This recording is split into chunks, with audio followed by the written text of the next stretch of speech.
Armed Syrian opposition fighters are continuing their advance towards the capital, having already seized control of a town on the outskirts of Damascus. At least 24 people are thought to have died in suburban fighting in the past 2 days, with buildings heavily shelled. A massive anti-government demonstration rocked the Damascus suburb of Sakba, now under the control of the rebel-free Syrian army. Clashes between President Assad's armed forces and anti-government gunmen continue in many parts of the country, including the capital. The UN estimates over 5,000 civilians have been killed since the beginning of the uprising 10 months ago. Meanwhile, the UN Security Council has met to consider a draft resolution to end the bloodshed. We are now joined live by artiste Marina Portnaya. Marina, thank you for joining us. First of all, can you tell us what has been achieved behind closed doors at the Security Council so far?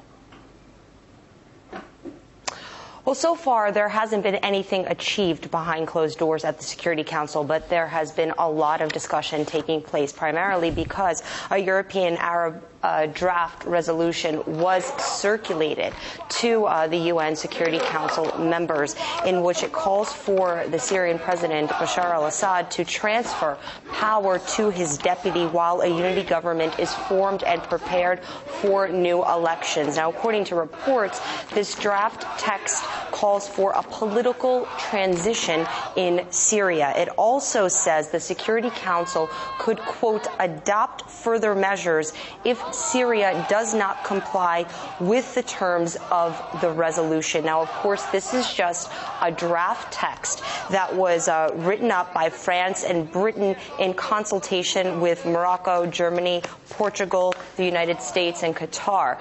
This is a draft that is just beginning to be discussed by the Security Council members. We do know that the Russian ambassador to the United Nations, Vitaly Churkin, expressed, according to reports, deep disappointment with the draft, indicating that he does not believe that the international community should impose an outside solution on Syria in terms of the conflict taking place there. And he also rejected the idea of an arms embargo or the use of force being imposed on Syria, because we should keep in mind that if this text includes that the Security Council could adopt further measures if Syria does not comply with what the Security Council wants, we don't know what those further measures could be. And that is the concern that many Security Council members do have when it comes to how the international community will act with Syria, considering what has taken place in Libya. All right. And now, Marina, real quickly, why is the UN Security Council seemingly unable at this point to go from words to actions?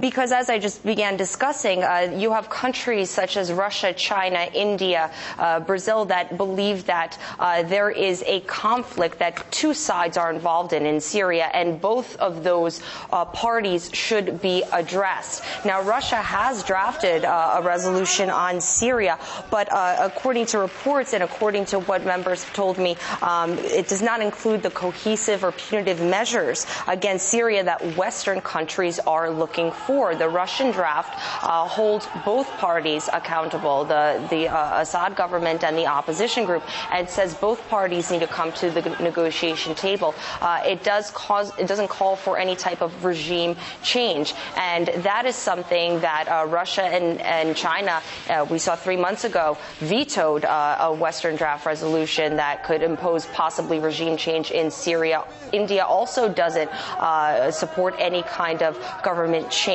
imposed by the international security. So that's the difference there, is that you have one side that wants to have both parties in Syria come together and negotiate. One side of the Security Council wants that. The other side that proposed their draft resolution today wants to see a government transition. And that's where you have a difference of opinions. But this story will continue next week, because from what we're told, the Security Council will meet to discuss the text of this draft resolution.